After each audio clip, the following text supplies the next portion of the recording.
3 సార్లు ఓంకారం చెప్పుకొని ఈరోజు సత్సంగం ప్రారంభించుకుందాం.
శ్రీ సచ్చిదానంద సమర్థ సద్గురు సాయినాథ్ మహారాజ్ की जय. శ్రీ సాయి ధర్మక్షేత్రం మహారాజ్ की जय. గురుమధ్యే స్థితం విశ్వం విశ్వమధ్యే స్థితో గురుః గురుర్విశ్వం నచాన్యోస్తి తస్మై శ్రీ గురవే నమః. తస్మై శ్రీ గురవే నమః. సదా నింబవృక్షస్య మూలాధివాస సుధాశ్రావిణం తీక్తమప్యాప్రియంతం తరుం కల్పవృక్షాధికం సాధయంతం నమామీశ్వరం సద్గురుం సాయినాథం. నమామీశ్వరం సద్గురుం సాయినాథం. నమామీశ్వరం సద్గురుం సాయినాథం. సాయి కృపతో, సాయి ప్రేరణతో, సాయి సన్నిధిలో మన మందిరంలో ప్రతి మంగళవారం ఏర్పాటు చేసుకుంటున్న శ్రీ సాయి సచరిత్ర ఓవి టు ఓవి గ్రంథ ఆధారంగా చేసుకుంటున్న సత్సంగాలకు హాజరవుతూ ఉన్న సాయి కుటుంబంలోని సహచర సభ్యులైన ప్రతి ఒక్కరికిను, అలాగే ఈ రాత్రి మన అందరికీ తమ సన్నిధిని ప్రసాదించి తమ స్మరణ చేసుకునే భాగ్యాన్ని ప్రసాదించిన సమర్థ సద్గురువు సాయినాథుని దివ్య పాద పద్మాలకి నమస్కారం చెల్లిస్తున్నాను. మనం సాయి సమర్థ అవతరణం అనే 4వ అధ్యాయంలో 19వ ఓవిని దర్శించుకుంటూ ఉన్నాం. బాబా గారు ఇచ్చిన స్ఫురణ మేరకి పర, పశ్యంతి, మధ్యమ, వైఖరి అనే 4 రకాల వాణి అతడిని వర్ణించలేక మోగబోయాయి. భగవంతుడి తత్వం అనంతం. భగవంతుడు అనాది, అనంతం, సనాతనం.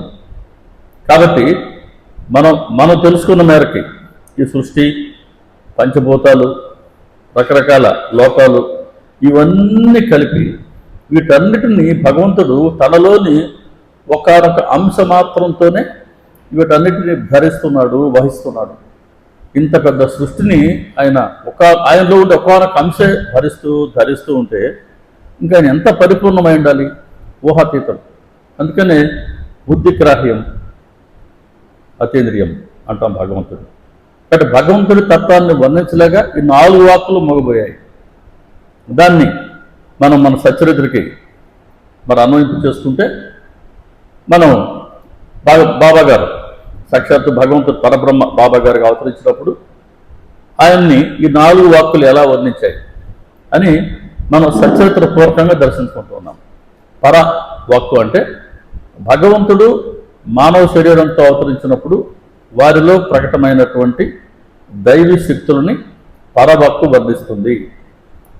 దైవీ శక్తులు సర్వాంతరాయత్వం మనం దర్శించుకున్నాం, సర్వ వ్యాపకత్వం మనం దర్శించుకున్నాం, సర్వఘనత్వాన్ని మనం దర్శించుకుంటూ ఉన్నాం. పోయిన వారం ఇంచుమించు మనం 20వ అధ్యాయం వరకు దర్శించుకున్నాం. ఒకే లీలలో ఈ మూడిట్లో ఒకటే ప్రకటన కావచ్చు, లేదా ఈ 2 కలిపి ప్రకటన కావచ్చు, లేదా 3 కూడా కలిపి ప్రకటన కావచ్చు. ఈ ఒక్క ఓవితోనే ఇంచుమించు సచ్చరిత్ర మొత్తాన్ని 52 అధ్యాయాలు కూడా మనం టూకీగా దర్శించుకుంటాం అన్నమాట. సచ్చరిత్ర ప్రత్యేకత అది. ఒక్క ఓవితో సచ్చరిత్ర మొత్తాన్ని ఒకసారి మళ్ళీ మనం మననం చేసుకుంటాం. ఇదే శ్రవణంలో ఉండే ఒక ప్రత్యేకత. శ్రవణం ఒక సాగరం అన్నారు 3వ అధ్యాయంలో. ఈ శ్రవణం అనే సాగరంలో శ్రవణం చేయగా అందులో భక్తి, ప్రేమామృతం అనే అలలు పదే లేస్తూ ఉంటాయి. వాటిలో మరలా మునకలు వేస్తే జ్ఞాన రత్నాలు లభిస్తాయి అన్నారు బాబా గారు. అంటే మనలో ఉండే అజ్ఞానం తొలగిపోతూ వస్తుంది. మనలో ఉండే బలహీనతలు ఒక్కొక్కటి తొలగిపోతూ ఉంటాయి. కనీసం మన బలహీనతలు ఏంటో మనకు తెలిసి వస్తాయి. వాటిని మనం తొలగించుకోవాలి అని కోరుకుంటే బాబా గారు తొలగిస్తారు. కాబట్టి ప్రతి ఒక్కరికి మంచి అవకాశం సచ్చరిత్ర శ్రవణం. సరే, 20వ అధ్యాయం వరకు మనం దర్శించుకున్నాం బాబా గారి సర్వగ్రంథాన్ని. 21వ అధ్యాయానికి వెళ్తే 21వ అధ్యాయానికి వెళ్ళగానే మొట్టమొదటి మనకు కల్పించేవారు ఆయన సర్వేయర్ వస్తారు. సర్వే ఠాకూర్ ఆయన పేరు. విహెచ్ ఠాకూర్ ఆయన పేరు. ఆయన సర్వేయర్గా కర్ణాటక రాష్ట్రంలో బెల్గాం దగ్గర వడగాం అనే ఊరికి వెళ్తారు, క్యాంప్కి వెళ్తారు. ఆయన అక్కడ ఓ సాయంత్రం పని అయిన తర్వాత అక్కడ మహాత్ములు ఎవరు ఉంటారు అని కనుక్కొని ఎవరో చెప్పారు, ఇదిగో ఫలానా దగ్గర మహాత్ములు ఒక ఆయన ఉన్నారు అని. వారి దర్శనానికి వెళ్ళేసరికి ఆయన ఒక విచారసాగర్ అనే గ్రంథాన్ని చదువుతున్నారు. ఆయన సన్నిధిలో కాసేపు కూర్చున్న తర్వాత ఆయన అనుమతి కోరారు, అయ్యా నేను వెళ్ళొస్తాం. ఆయన సంతోషంగా వెళ్ళరండి. ఆయన ఆ పుస్తకాన్ని నేను చేతిలో పెట్టాడు, ఆ విచారసాగర్ అనే పుస్తకాన్ని. ఈ గ్రంథాన్ని చదువు, నీ మనోభిష్టం నెరవేరుతుంది అని. ఉత్తరత్ర నువ్వు బదిలీ అవుతావు ఉత్తర దిశగా. ఈ బాగా గుర్తుంచుకో. ఆ బదిలీకి వెళ్ళినప్పుడు నీకు ఒక మహాత్ముడు దర్శనం అవుతుంది.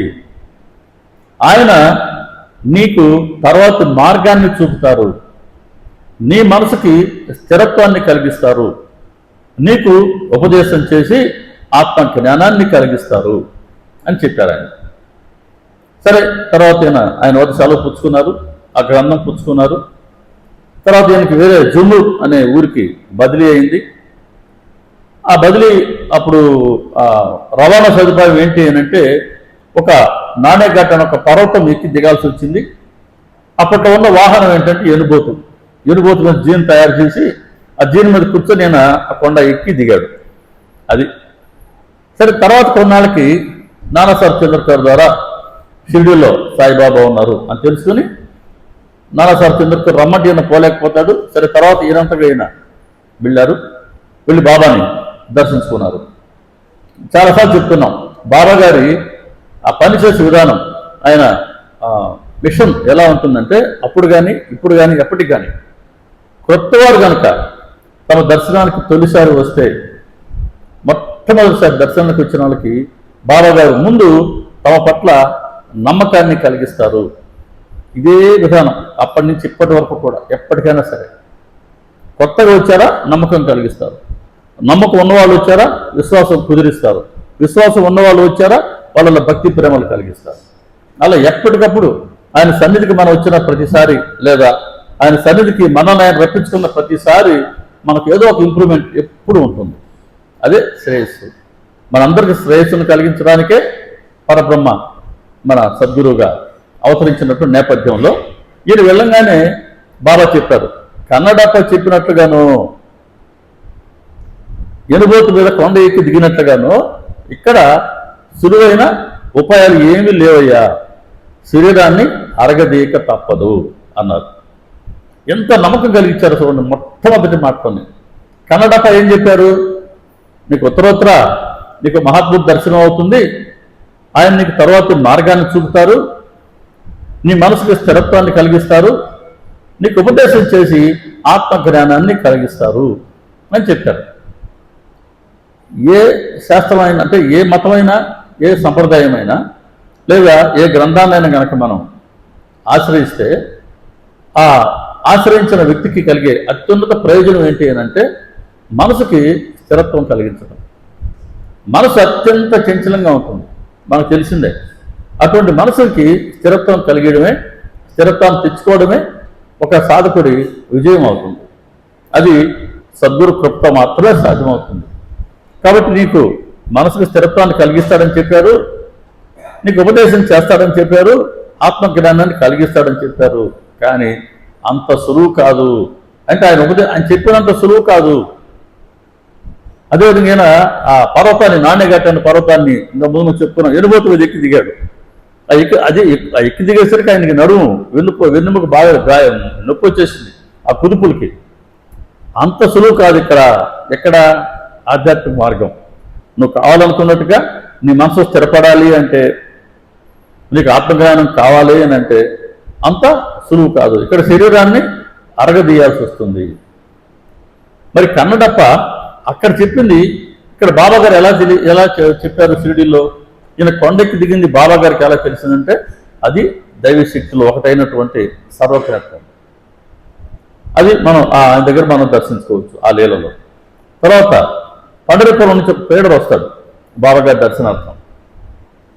వచ్చారు, బాబాగారిని దర్శించుకున్నారు, బాబాగారికి పాద నమస్కారం చేశారు, బాబాగారికి దక్షిణ ఇచ్చాడు. వెళ్ళి బాబాగారు ఎవరితో ఏం మాట్లాడతారో చూద్దాం అని వెళ్ళి ప్రక్కన కూర్చొని శ్రద్ధగా చూస్తున్నాడు బాబాగారి దగ్గరికి ఎవరెవరు వస్తున్నారు, ఆయన ఏం మాట్లాడతారని. మళ్ళీ ఇదే సూత్రం బాబాగారు అప్లై చేశారు. మొట్టమొదటిసారి కనుక తమ దర్శనానికి వస్తే నమ్మకాన్ని కలిగిస్తారు. ఇప్పుడు ఈయనకి ఎలా చేశారు బాబాగారు? జనులు ఎంత మోసగాళ్ళు, టక్కరి వాళ్ళు. పాదాలకి నమస్కారం చేస్తారు, దక్షిణ కూడా ఇస్తారు, చాటుగా మనసులో తిడతారు కూడా అని ఆయన వైపు చూస్తూ అన్నారు. ఎవరికి అర్థం కాలేదు, అక్కడ ఉన్న వాళ్ళందరికీ. కానీ ఎవరికి అర్థం కావాలో ఆయన మాత్రం అర్థమైంది బాబాగారి మాట ఎందుకన్నారా అని. ఇది బాబాగారి మరొక ప్రత్యేకత. మనం ఇంతమంది ఉన్నాం, సత్సంగంలో వచ్చి ఒక మాట తక్కిన వాళ్ళకి అర్థం కాకపోవచ్చు, కానీ ఆ మాట ఎవరి కోసం ఉద్దేశించబడి బాబాగారు చెప్పించారో వాళ్ళకి మాత్రం అర్థమవుతుంది. ఇది ఇన్ని సంవత్సరాల నుంచి నా అనుభవం కూడా నేను గమనిస్తూనే ఉన్నది. అందరికి అర్థం కాదు ఈ మాట ఎందుకు, అది సందర్భం లేకుండానే వస్తాయి కొన్నిసార్లు. కానీ ఎందుకు వచ్చినాయో ఎందుకు ఆ వ్యక్తి మాత్రం అర్థమవుతాయి, ఎందుకు బాబాగారు ఈ మాట చెప్పించారు అని. ఈయన భోజనానికి పోయినప్పుడు చెప్పాడు, ఆయన పండరిపురం ప్లేడర్, అయ్యా నేను రాగానే బాబాగారు ఒక చెణుకు వేశారు నా మీద, నిజమేను. ఇక నుంచి నేను ఎవరిని నింద చేయకూడదని, హేళన చేయకూడదని బాబాగారు నాకు ఇచ్చినటువంటి ఒక హెచ్చరిక. ఈయన పండరిపురంలో ప్లేడర్గా ఉన్నారు కదా.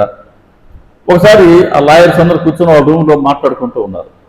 వాళ్ళ జడ్జి మున్సిపల్ మ్యాజిస్ట్రేట్ నోల్కర్ ఆయనకి ఆరోగ్యం బాగాలేకుండా వస్తే ఆయన ఆరోగ్యం నయం చేసుకోవడం కోసం షిరిడీకి వచ్చారు ఆ రోజుల్లో. అది మేము నవ్వుకున్నాము. చదువుకున్నవాడు, మ్యాజిస్ట్రేట్గా పనిచేస్తున్నాడు, ఆరోగ్యం కనుక బాగాలేకపోతే ఒక వైద్యుని కలవాలి, లేదా ఒక పెద్ద నగరాన్ని పోయి అక్కడ మంచి వైద్యుని కలవాలి. కానీ షిరిడీలో సాయిబాబా ఫకీర్ ఉన్నారంట, ఈయన ఆ ఫకీర్ దర్శనానికి వెళ్ళాడు. ఫకీరు ఆరోగ్యాన్ని నయం చేస్తాడా అని నవ్వుకున్నాం. ఆ మ్యాజిస్ట్రేట్ గురించి నవ్వుకున్నాం, పనిగా బాబా గారి గురించి కూడా హేళన చేశాం. 200 మైళ్ళ దూరం పండరిపురానికి షిరిడీకి. ఇన్ని మైళ్ళ దూరం ఉన్నా సరే మేము మాట్లాడుకునేది బాబా గారికి సర్వం తెలిసిందండి. ఆయన కన్ను, ఆయన చెవి సర్వత్రా ఉంటాయి. ఆయన తెలియకుండా సృష్టిలో ఏది జరగదండి. కాబట్టి బాబా గారి ఆగ్రహం కాదు ఇది, ఆయన అనుగ్రహం. ఇక నుంచి నేను ఎవరిని నిందించను, ఎవరిని హేళన చేయను అని ఆయన లెంపలేసుకున్నారు. ఇప్పటి నుంచి చెడు పనులు చేసే మనసు మారింది, మంచి పనులు చేయాలనే బుద్ధి జనించింది అని ఆయన చెప్పుకుంటారు. మరి ఎక్కడో పండరిపురంలో ఆ లాయర్లు కూర్చొని మాట్లాడుకున్న మాటలు 200 మైళ్ళ దూరంలో ఉన్న బాబాగారికి ఎలా తెలిసాయి అంటే అది బాబాగారి సర్వజ్ఞత్వానికి ఇంకొక మంచి ఉదాహరణ.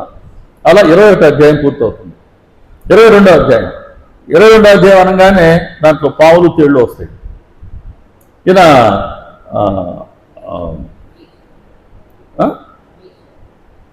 అంగచక్ర కాదు, ఆయన బాలమిరికరు అబ్బాయి వస్తాడు. ఆయన కోపర్గాంలో పనిచేస్తూ ఉంటాడు. ఈ మిర్కర్ బాబాగారి దర్శనార్థం వస్తారు. ఆయన చిత్తలు ఆయన ఊరికి క్యాంప్కి వెళ్తుంటారు. ఆయన బాబాగారిని దర్శించుకెళ్దామని వచ్చారు. ఆయన వెళ్తూ ఉంటే బాబాగారు ద్వారకామాయ గురించి చెప్పారు, ద్వారకామాయ మహత్యాన్ని చెప్పారు.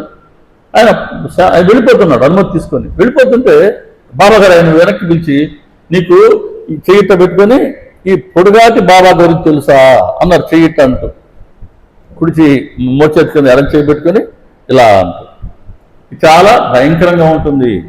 అయినా సరే ఆ సర్పం మనల్ని ఏం చేయగలదు, మనం ద్వారకామాయ బిడ్డలం అని అన్నారు. సరే ఆయన వెళ్తుంటే శ్యామాని వెనక్కి పిలిచి, బాబా శ్యామ, నువ్వు కూడా అతని వెనక్కి వెళ్ళిరా, చితలికి సరదాగా ఉంటుంది అన్నాడు. చితలి చాలా దూరం టాంగాలో వెళ్తున్నారు. ఆ ప్రయాణమే చాలా శ్రమతో కూడినటువంటి ప్రయాణం. బాబా గారు శ్యామాని వెళ్ళరమ్మన్నారు. బాబా గారు ఆగిన శ్యామ తూచ తప్పకుండా పాటిస్తారు. సరే శ్యామ వెళ్ళి మిరికరికి చెప్పారు, బాలా మిరికరికి, అయ్యా నన్ను కూడా మీతో వెళ్ళిరమ్మన్నారు చితలికి. మిరికర్ ఏమనుకున్నాడు, నేను ఒంటరిగా వెళ్తున్నాను కదా, అందుకని బాబా గారు నాకు తోడు పంపిస్తున్నారేమో, నాకు ఎందుకు తోడు, శ్రమ చాలా దూరం అది శ్రమ, నువ్వు రావాలంటే శ్రమ అనవసరం, నువ్వు ఎందుకు రావడం అన్నాడు. ఆయన మొహమాట పడ్డాడు. సరే శ్యామ వచ్చి బాబా గారికి ఆ మాట చెప్పాడు, మీరు వెళ్ళమన్నారు దేవా, ఆయన ఈ మాట అన్నాడు.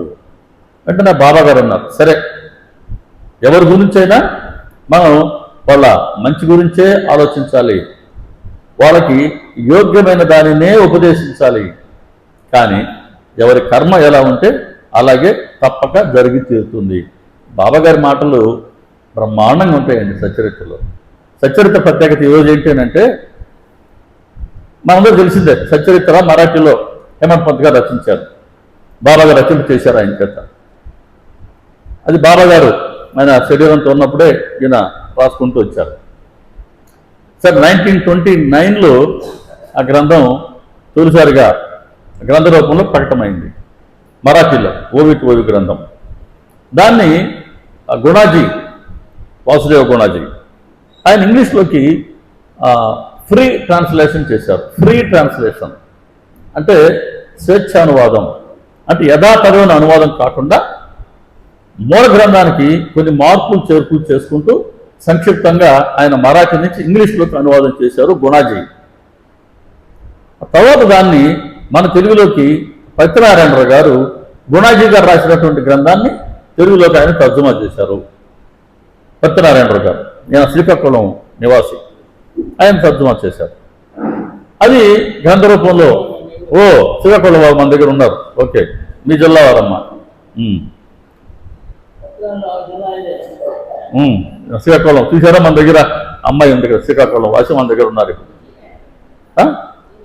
అప్పట్లో శ్రీకాకుళం, అది తర్వాత కదా విజయనగరం ఏర్పడింది, తర్వాత కదా 1980sలో 78-82 మధ్యలో విజయనగరం ఏర్పడింది, కాదు 89-94 మధ్యలో విజయనగరం ఏర్పడింది.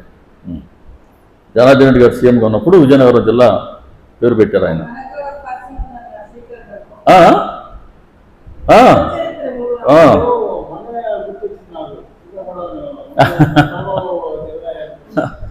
కాబట్టి బాబా గారు అప్పుడు మన అంటే ఉన్నారు ఆయన. అది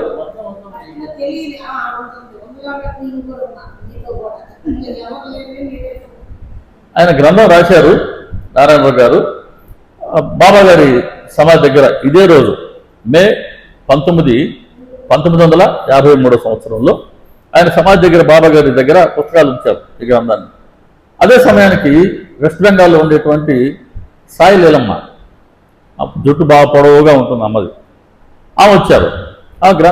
ఈ పుస్తకాలు ఏంటి అన్నారు. సాయి సచరిత్ర అన్నారు ఆయన. తెలుగు గ్రంథమా అన్నారు ఆమె. అవును అంటే ఆవిడకి ఇచ్చారు, ఆవిడ అడిగింది ఆవిడకి ఇచ్చారు. అలా తొలిసారి బాబా గారి సన్నిధిలో సాయి సచరిత్ర గ్రంథం, చిన్న గ్రంథం, నారాయణరావు గారి గ్రంథం, నారాయణరావు గారి ద్వారా సాయి లీలమ్మకి ఇప్పించడం జరిగింది. ఇంకా అప్పటి నుంచి ఇప్పటికి 73 ఏళ్ళు పూర్తయినాయి.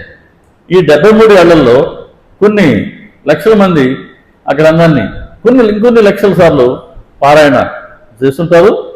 పారాయణ జరుగుతూనే ఉంటుంది ఆ గ్రంథం. అలా ఆ గ్రంథం బాబా గారు మనకు ప్రసాదించి ఇప్పటికి 73 ఏళ్ళు పూర్తయింది. అనంతం సముద్రం. భగవంతుడు మనం అనంతం చెప్పుకున్నాం కదా, సచ్చరిత్ర కూడా అనంతమే. సచ్చరిత్రని పూర్తిగా అవగాహన చేసుకున్నాను అని చెప్పగలిగే వ్యక్తి సృష్టి ఉన్నంత వరకు వచ్చే అవకాశమే లేదు. అంత అనంతమైన సబ్జెక్టు అందులో బాబా గారు రంగరించి ఇచ్చారు. కాబట్టి సచ్చరిత్ర ఎప్పటికీ ప్రత్యేకమే. మన జన్మధన్యం. కొంతమేరకైనా దాని నుంచి మనం గ్రహించగలిగితే మన జన్మ కూడా మనం సార్థకమైనట్టు. భగవంతుణ్ణి అనేక మంది భక్తులు సృష్టి ఏర్పడినప్పటి నుంచి ఆయన దర్శించుకునే ప్రయత్నం చేస్తూనే ఉన్నారు. భగవంతుడు అంతటి సాగరం అయితే ఆ సాగరంలో పూర్తిగా మునిగిన వాళ్ళే లేరంట, చాలా వరకు మునిగిన వాళ్ళే లేరంట. సుఖమహర్షి అందరికన్నా మంచి భక్తుడు. ఆయన కూడా కాలి మడిమల వరకే తడిసిందంట. ఆయన రామకృష్ణ గారు చెప్తారు, సుఖమహర్షి కూడా కాలి మడిమల వరకే ఆయన తడిసిన, అంతకుమించి ఆయన కూడా మనగలేదు. మరి సుఖమహర్షి లాంటి మహానుభావుడే ఆ భగవంతుడైన సాగరంలో మడ్యాల వరకు తడిస్తే ఇక మనం ఏంటి? దాంట్లో ఒక ఉగ్గు గిన్నం, ఇంకా చెప్పాలంటే ఇంకొద్దిగా ఒక చిన్నపాటి, ఇంకా ఉగ్గు గిన్నె అందుకు ఎక్కువ వద్దాం, ఇంకా అందులో కన్నా ఒక డ్రాప్ ఆ మేరకైనా మనం సేవిస్తే మన జన్మ ధన్యమే. అందుకనే బాబా గారు కలియుగంలో ఇప్పుడున్నటువంటి రోజులకు సరిపడా గ్రంథాన్ని మనకు ఇచ్చి, ఆ గ్రంథం ద్వారానైనా మిమ్మల్ని మీరు ఉద్ధరించుకోండి, ఇదో గ్రంథ రూపంలో నేను ఉన్నాను అని మనకి ఆ గ్రంథాన్ని ప్రసాదించారు. అది ఈరోజు ప్రత్యేకత. మనం ముందే చెప్పుకోవాలనుకున్నది ఇప్పుడు గుర్తుకు తీసుకొచ్చారు బాబా గారు. సరే, 22వ అధ్యాయం మనం అనుకోగానే అది దాంట్లో పావులు తేళ్లు. ఇక్కడ మిరికర్కి ఆయన చెతులకి వెళ్తున్నారు. శ్యామను కూడా బాబా ఇవ్వమన్నారు. శ్యామనేమో మిరికర్ వద్దన్నాడు. శ్యామ వెనక్కి వచ్చి బాబా గారికి చెప్పారు. బాబా గారు ఈ మాట అన్నారు. ఆయన చూడండి, ఈ మాట ఎందుకు వచ్చిందంటే, ఎవరి గురించైనా మనం మంచిగానే ఆలోచించాలి, వారికి యోగ్యమైన దానినే ఉపదేశించాలి.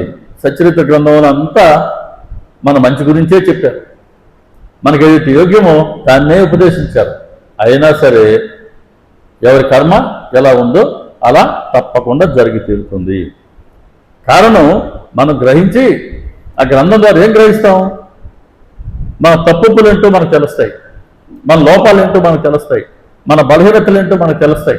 అంతవరకు గ్రంథం షూర్. తెలుసుకున్న తర్వాత వాటిని తొలగించుకునే ప్రయత్నం మనం చేయాలి. తొలగించుకునే ప్రయత్నం చేసినామా? బాబా గారు 1 అడుగు నువ్వు వేయి, నేను 10 అడుగులు వేస్తాను అన్నాడు. ఒక చిన్న బలహీనతను కనుక మనం వదిలించుకునే ప్రయత్నం చేస్తే ఆయన ఇంక 10 తొలగిస్తాడు అడ్డంకులు. కాబట్టి ఆ గ్రంథం ద్వారా మనం పొందవలసిన ప్రయోజనం అది. కాబట్టి మంచిగా చెప్పారు బాబా గారు. మనందరికీ ఏదైతే యోగ్యమో దాన్ని ఆయన ఉపదేశించే ఉన్నారు. అయినా సరే మన ప్రవర్తన మనం సరిదిద్దుకోలేకపోతే ఎవరి కర్మ ఎలా ఉందో అలా అనుభవించడం తప్పదు. సరే, ఆ బాబా గారు ఆ మాట అనేసరికి మిరికర్ కొద్దిగా భయం వేసింది. ఏంటి బాబా గారు ఇలా అన్నారు అని. సరే, మెల్లగా శ్యామని, సరే శ్యామ నువ్వు కూడా చెదరికి పోదాం రా అన్నాడు.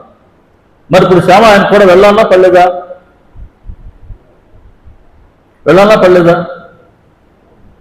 ఆహా, కారణం ఏంటి? బాబా గారు వెళ్ళమన్నారు. వెళ్ళమన్నప్పుడు నేను వద్దన్నాడు. వెళ్ళి బాబా గారికి అమ్మ చెప్పేశాడు, ఆయన వద్దన్నాడు అయ్యా అని. ఇప్పుడు ఆయన రమ్మంటున్నాడు. ఇప్పుడు శ్యామ వెళ్తే మరి బాబా గారు అనుమతి తీసుకున్నట్ట శ్యామ ఇప్పుడు అలా చేయలేదు. అయ్యా అంటాడు, అయ్యా నేను బాబా గారి సేవకుణ్ణి, ఆయన ఏం చెప్తే అదే నేను చేస్తాను. ఆయన వెళ్ళమంటే మీరు వద్దన్నారు, ఇప్పుడు మీరు రమ్మన్నారు. మళ్ళీ వెళ్ళి బాబా గారిని అడుగుతా, ఆయన కనుక పంపిస్తే నేను మీతో వస్తానండి. శ్యామ శ్యామ అంటే నిష్కామ, చాలా మంచివాడు. నిష్కామంగానే సర్వీస్ చేశాడు. వెళ్ళి బాబా చూద్దాం, బాబా ఆయన చిత్తడికి రమ్మన్నారు, వెళ్ళరానా అంటే బాబా అంటారు, ఓహో ఇప్పుడు ఆయన రమ్మన్నాడా, సరే ఆయన తీసుకెళ్తే నువ్వు వెళ్ళు. కానీ ఈ ద్వారకామాయి, ఈ మసీదు మాత చాలా దయగలది, తనిచ్చిన మాటను నిలబెట్టుకోదా అంటే ఏమన్నారు అక్కడ? పాము గురించి చెప్తూ అది భయంకరంగా ఉంటుంది, కానీ ఆ సర్పం మనల్ని ఏం చేయగలదు, మనం ద్వారకామాయి బిడ్డలం అన్నారు ముందు. ఇప్పుడేమంటారు బాబా? ద్వారకామాయి మాత తన మాటను నిలబెట్టుకోదా. తల్లికి బిడ్డల పట్ల చాలా ప్రేమ. జాగ్రత్తగా ఉండి ఈ మాట. సచ్చరిత్రలో బాబా గారి మాటలు మనం అవగాహన చేసుకోవాలని అంటే జనం సరిపోదు. కానీ విచిత్రం ఏంటంటే అవన్నీ మన అనుభవంలోకి వస్తూనే ఉన్నాయి. మనమంటే మన ఇండివిజువల్గా కాదు. ఇప్పుడు ఇక్కడ మనం 20 మంది ఉన్నాం, ఒక్కొక్కరికి ఒక్క అనుభవం వచ్చి ఉంటుంది బాబా గారి మాటల్లో. అది మనకు 100 మంది సభ్యులు ఉంటే ఒక్కొక్క అనుభవం ఇచ్చుంటారు బాబా. బాబా ఏమంటారు ఇక్కడ? ద్వారకామాయి ఈ తల్లి చాలా దయగలిది, బిడ్డల పట్ల చాలా దయ ఉంది. కానీ బిడ్డలకు తల్లి పట్ల విశ్వాసం లేకపోతే తల్లి మాత్రం ఏం చేస్తుంది? కాబట్టి బాబా గారి దగ్గర మనం పొందాలనంటే మన అర్హత ఏంటి? మన కులం మతం కాదు, మన ఆస్తులు అంతస్తులు కాదు, కానీ ఆయన పట్ల మనకుండే విశ్వాసమే ప్రధానం. కాబట్టి బిడ్డలు తల్లి పట్ల విశ్వాసం లేకపోతే తల్లి మాత్రం ఏం చేయగలదు అన్నారు. సరే వెళ్ళరా అన్నారు. ఇద్దరు కలిసి శ్యామ మిరికట్ ఇద్దరు ఆ చిత్తలకి వెళ్ళారు. ఒక ఆంజనేయ స్వామి గుడిలో వాళ్ళకి విడిది ఏర్పాటు చేశారు. ఆ రోజు రాత్రి 10 గంటలప్పుడు అప్పట్లో ఏంటి మందిరంలో చాప వేశారు, చాప మీద పరుపరిచారు, దీంట్లో వేశారు. వీళ్ళు కూర్చొని ఆయన నైట్ లాందర్లో చదువుకుంటున్నాడు. అప్పుడు న్యూస్ పేపర్లో ఆ పక్కన ఒక సేవకుడు లాందర్ పట్టుకొని ఉన్నాడు, ఈయన పేపర్ చదువుకుంటూ ఉన్నాడు దుప్పటి కప్పుకొని ఎదవరకు. కసరుడికి పేపర్ ఏదో జరజరా శబ్దం అయింది. ఆ లాందర్ పట్టుకునే వ్యక్తికి అనుమానం వచ్చింది. ఈ సమయంలో అసలు పేపర్ ఎందుకు శబ్దం అయింది అని కొద్దిగా లాందర్ని కొద్దిగా పైకెత్తాడు. పైకెత్తి ఏముంది, ఈయన పేపర్ ఇట్టా పెట్టుకొని చదువుకుంటున్నాడు మెరికరు. పేపర్కి వెనక పక్క ఈయన నాభిస్థానం మీద పాము ఇలా కూర్చొని ఉంది.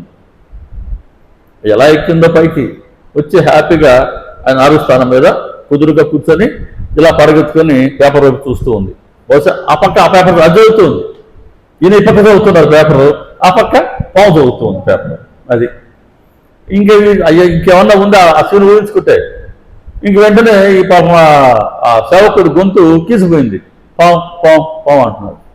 ఒకసారి మిరికల్ కూడా పేపర్ ఆడి తీసి చూస్తే ఏముంది? ఎదురుగా కళ్ళ ముందు పాము ఉంది. ఏం చేయాలి ఇప్పుడు? ఏం చేయగలరు? శ్యామ ఉన్నాడు అక్కడ. శ్యామ కూడా లేచి చూశాడు.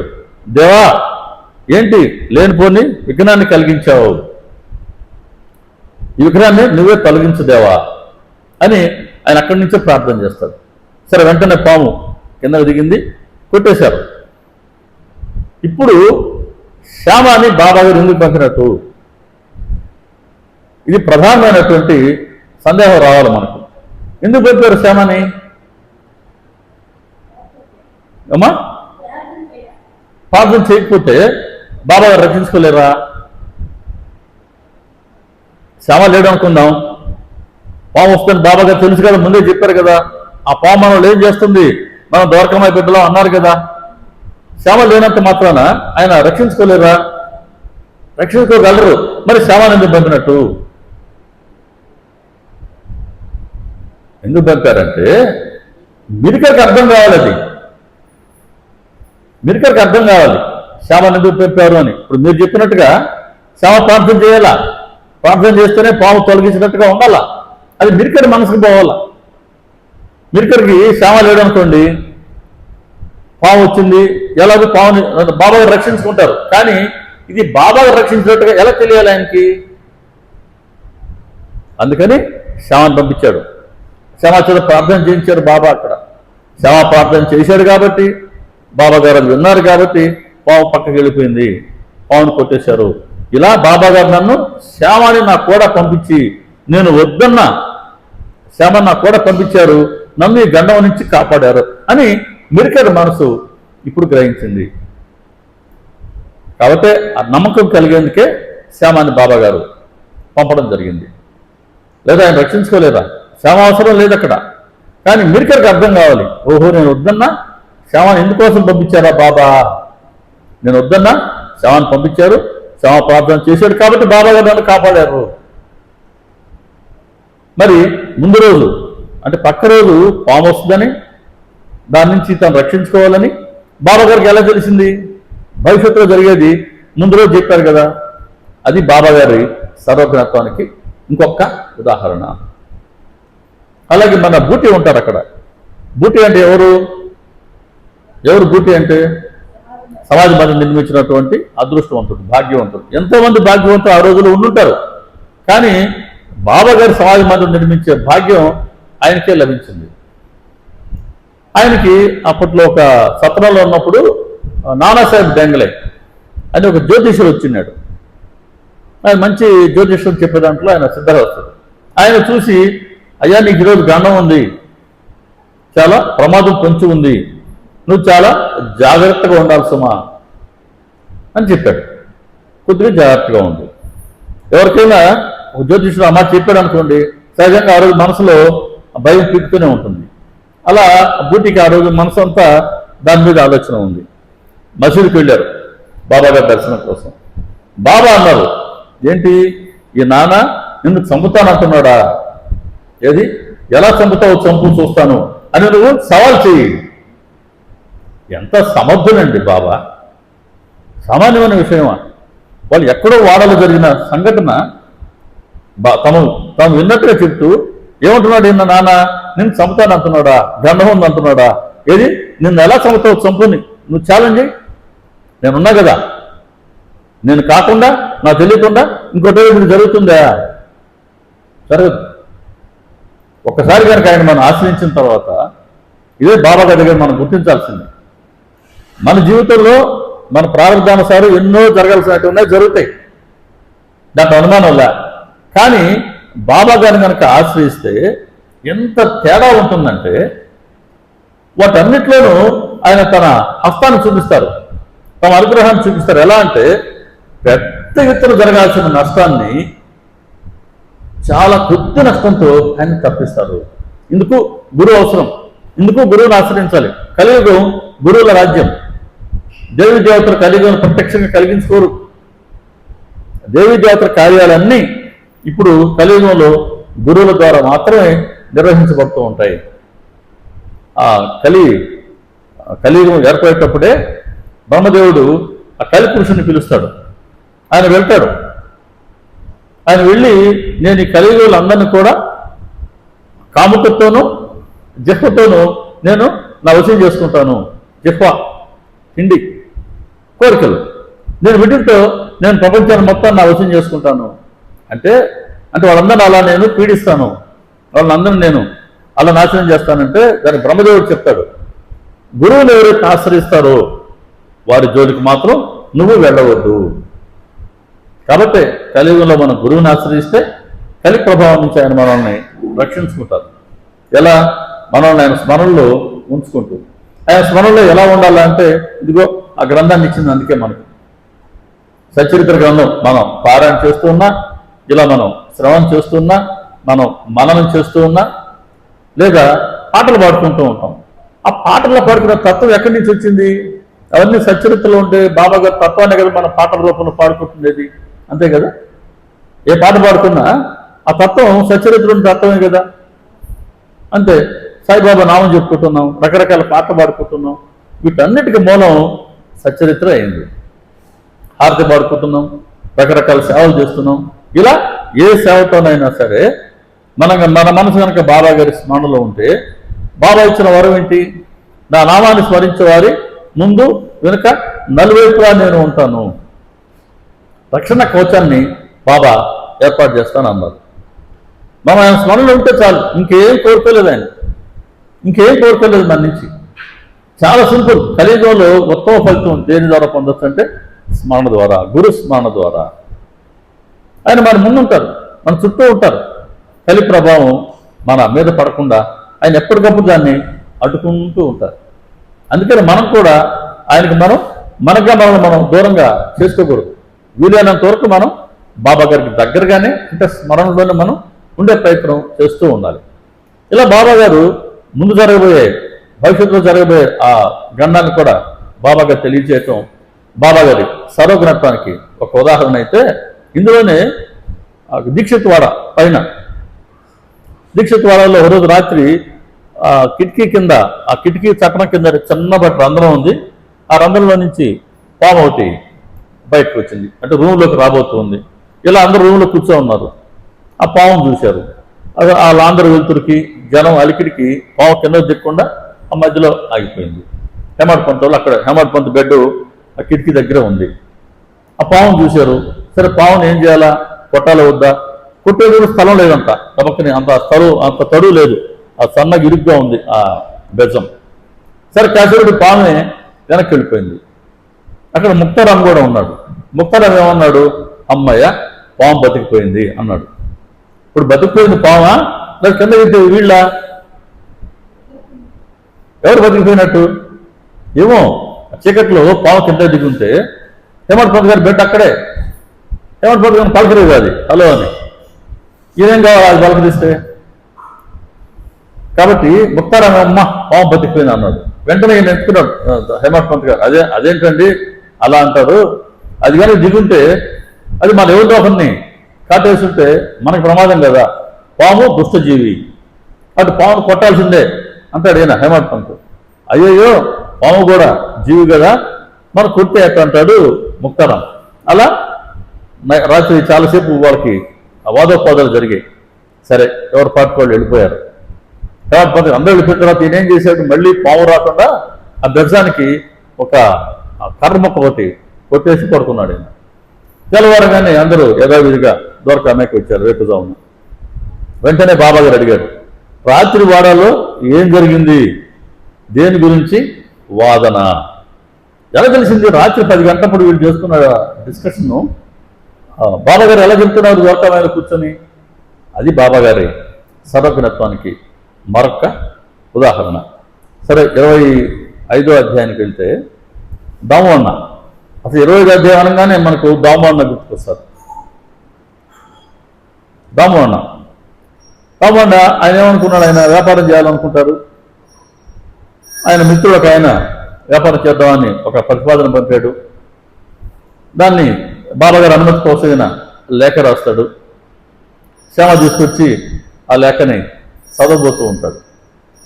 శ్యామ బాబా అంటారు అప్పుడు, శ్యామ ఏంటి ఆ లేఖలో ఏముంది? సేటు రాశాడు. సేటు రాశాడా? ఓహో, తనకి ఇంట్లో ఉన్నది చాలదని అతను ఆకాశాన్ని అనుకోవాలనుకుంటున్నాడా?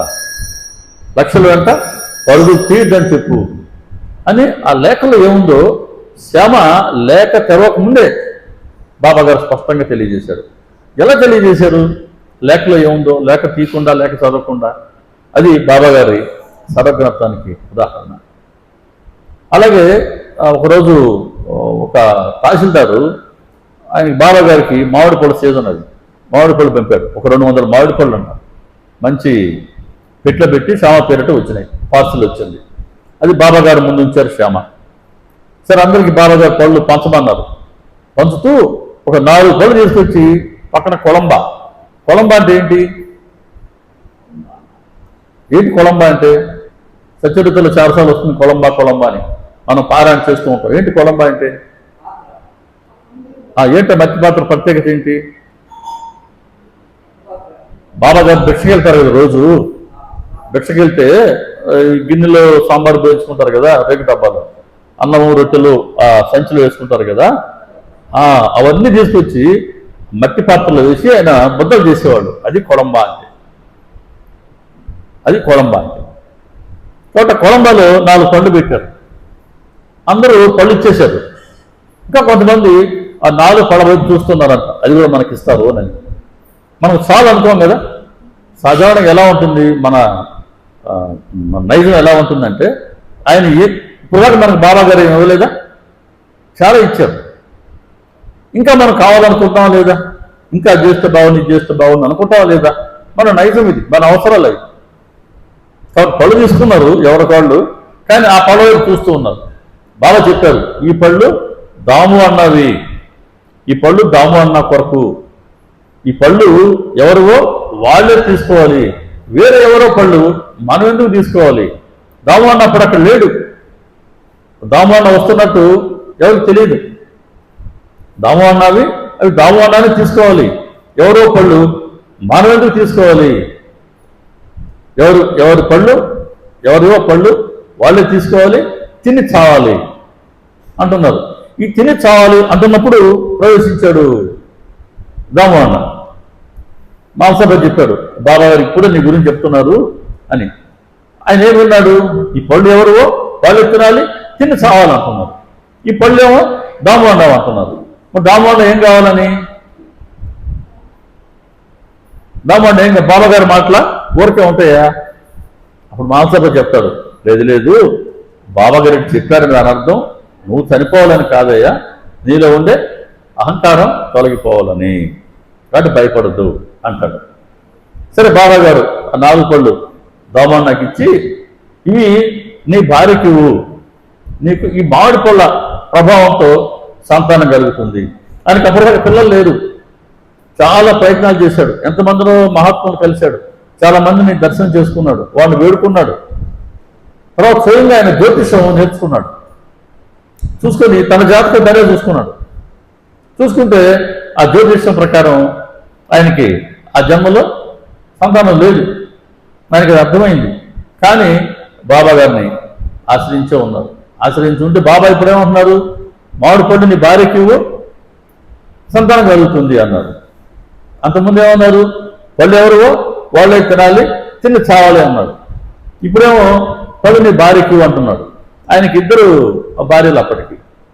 ఇప్పుడు ఆయన ఎవరికి ఇవ్వాలా? తింటే చావాలంటున్నాడు. ఇప్పుడు ఆ పళ్ళు ఎవరికి ఇవ్వాలి? ఆయన ఎవరికి ఇవ్వాలా? అదే 2 భార్య ఉన్నారు, ఎవరికి ఇవ్వాలని. ఎందుకని? ఆయన బాబాగారు ఆ మాట అన్న చిన్న భార్యకి అని. పళ్ళు ఎవరో వాళ్ళని తిని చేస్తారంటున్నాడు. ఇప్పుడు నేను ఎవరికి ఇవ్వాలా? వెళ్ళి బాబాని అడుగుతాడు, బాబా ఎవరికి ఇమ్మంటావు? చిన్న భార్యకి అని అప్పుడు చెప్పారు బాబా. తీసుకెళ్ళి అమ్మాయికి ఇచ్చారు, ఆ సంతానం కలిగింది. మరి దామోన్న షెడ్యూల్లో లేరు కదా, షెడ్యూల్లోకి ఆయన రాకముందే బాబా ఎలా తెలియజేశారు? దామోన్నకి పళ్ళు ఇవి అని పంపించు, పళ్ళు ఇవి సంతానం కలుగుతుందని చెప్పారు కదా.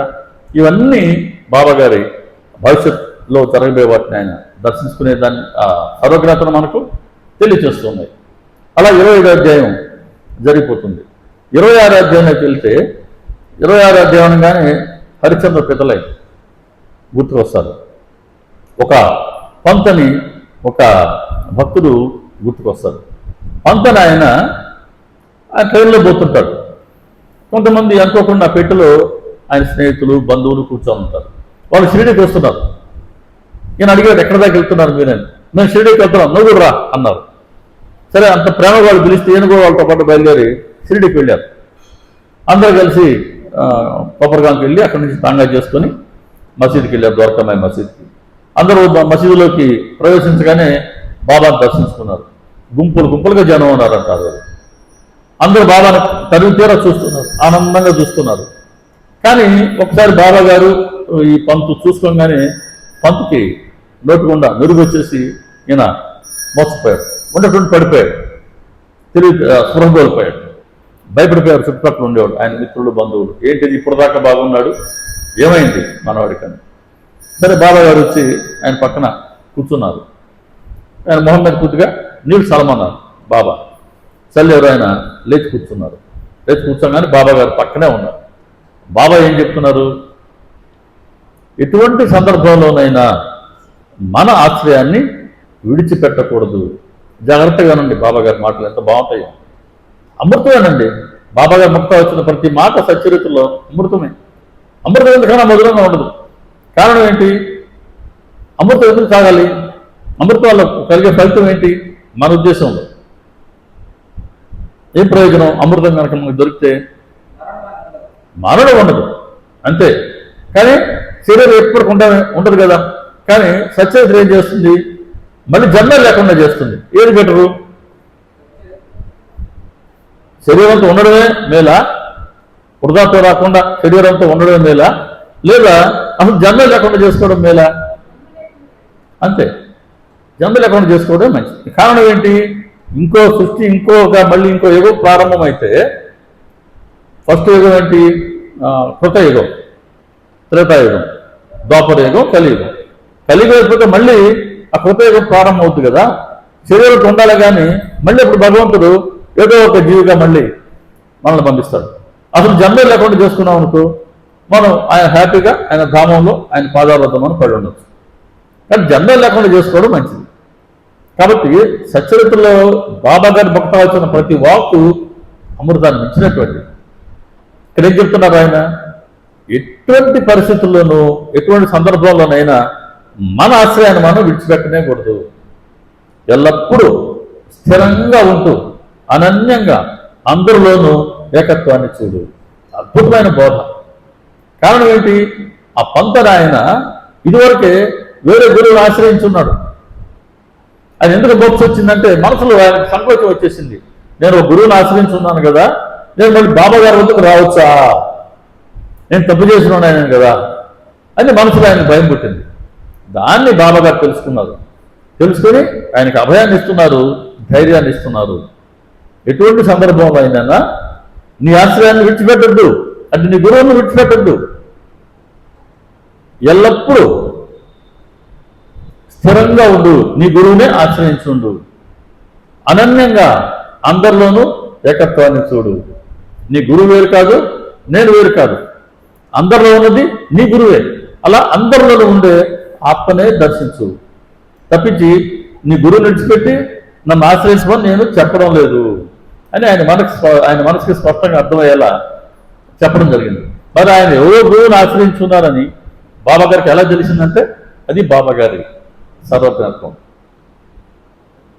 హరిచంద్ర పితలై ఆయన అబ్బాయికి మోక్ష వ్యాధి ఉంటుంది. చాలా ధనవంతుడు హరిచంద్ర పితలై.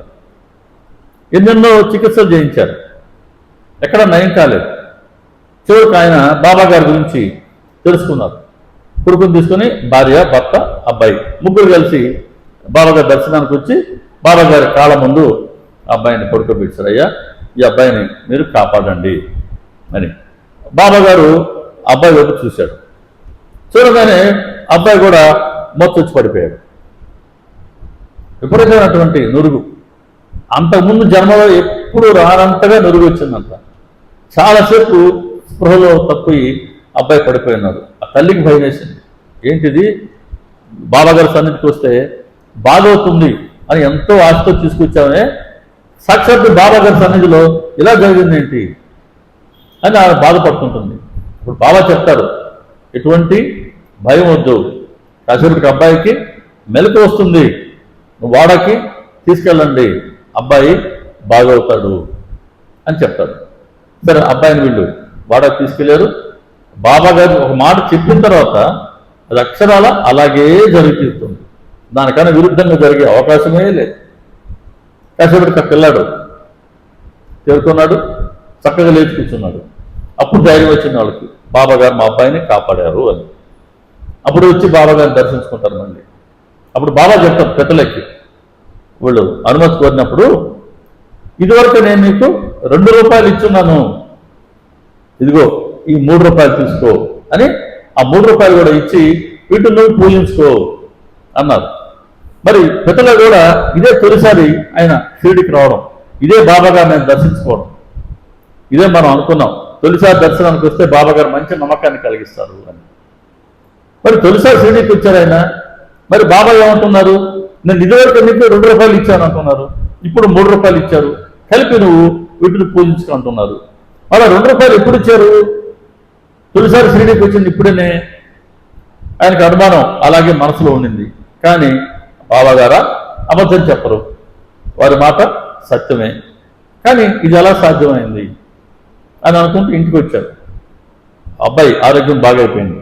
ఇంటికి వచ్చినాక వాళ్ళ తల్లితో చెప్పాడు, ముచ్చటించాడు, ఇలా ఇలా జరిగిందమ్మా, బాబా గారు ఈ మాట అన్నారు, అన్నీ బాగానే ఉన్నాయి, పిల్లల ఆరోగ్యం బాగైంది, కానీ ఈ ఒక్క బాబా గారి మాట నాకు అర్థం కావడం లేదు అని అంటే, అప్పుడు ఆమె చెప్తారు, లేదు లేదయ్యా, నువ్వు ఎలాగైతే నీ కొడుకుని తీసుకొని బాబా దర్శనానికి వెళ్ళావో, నీ చిన్నతనంలో మీ నాన్నగారు కూడా నిన్ను తీసుకెళ్ళి అక్కలకోట మహారాజ్ దర్శనానికి తీసుకెళ్ళాడు.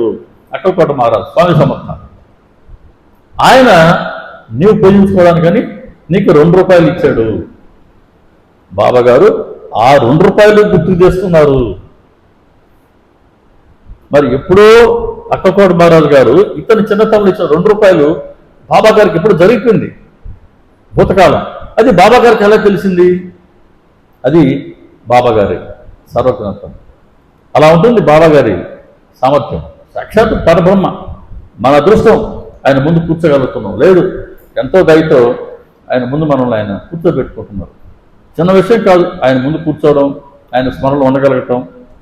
ఈ రోజుల్లో ఇప్పుడున్న వాతావరణంలో మన హడావుడి జీవితాల్లో కాసేపైనా మనం ఆయన స్మరణలో ఉంటున్నామనంటే ఆ మేరకి వారికి మన పట్ల ఉన్న ప్రేమకి, అనుగ్రహానికి గుర్తు అది.